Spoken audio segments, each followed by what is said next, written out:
Well, we're talking about roller coaster rides, so I guess I'll just label this from October to Sweat-timber because we're looking at a cold. Remember Saturday morning, we were down into the 30s, we had frost everywhere, and then this afternoon arrived and we had highs in the upper 80s, close to 90. We went from fall-like weather, if not downright winter weather, over towards straight summer weather, and that's what we're dealing with out there this afternoon. You can see we've got a mix of clouds and sunshine showing up across the area. At least things are starting to calm down in terms of the temperatures and the wind. We've seen the temperature drop from 88 finally down to 87.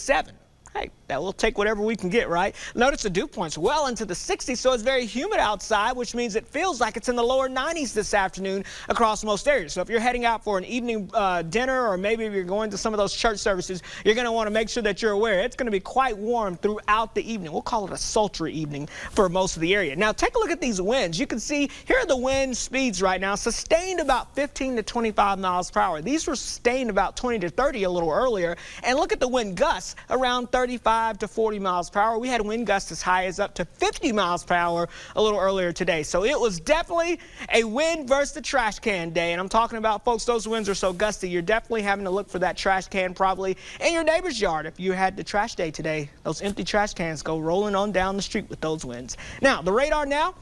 For most of the area, we're quiet out there, but notice we've got a couple of isolated showers beginning to develop just to the north and west of Dubuque. But what I'm keeping a very close eye on is a strong cold front to our north and west. You can see some severe weather taking place from Minnesota over towards Wisconsin. But for us, just hot and windy weather. But as this front moves our way this evening, yeah, we may have a couple of isolated strong to severe thunderstorms across parts of the area, especially north of the I-80 corridor. Now, the primary threat, I think, this evening will be with all the upper-level wind energy. Some of that could be brought down to the surface in some of these storms, so we could have some gusty, damaging winds. We'll be watching this closely for you. You'll be able to see around midnight, give or take a couple of hours on either side, depending on if you live west of the river or east of the river. That line will move through, but it'll be a quick-moving line. It's out of here by tomorrow morning, and look what happens. The winds switch out of the north. We see a much cooler air mass moving in. So our overnight lows by tomorrow morning, we're down into the 40s, and highs as we go into your Thursday, only into the upper 50s across the area. So yeah, about 25 to 30 degrees colder than today.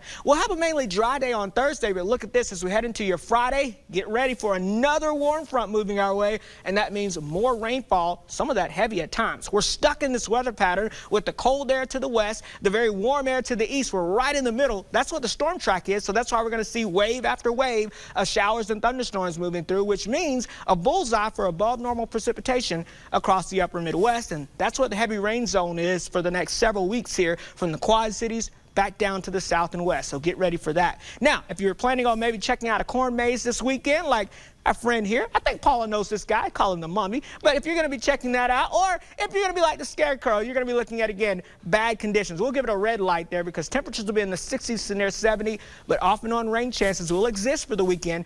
I don't think it'll be a washout, but notice we're going to see those rain chances from Friday, which is going to be a likely day of rain, all the way through the weekend. But look at tomorrow. Sunshine, highs, upper 50s, much cooler and very comfortable.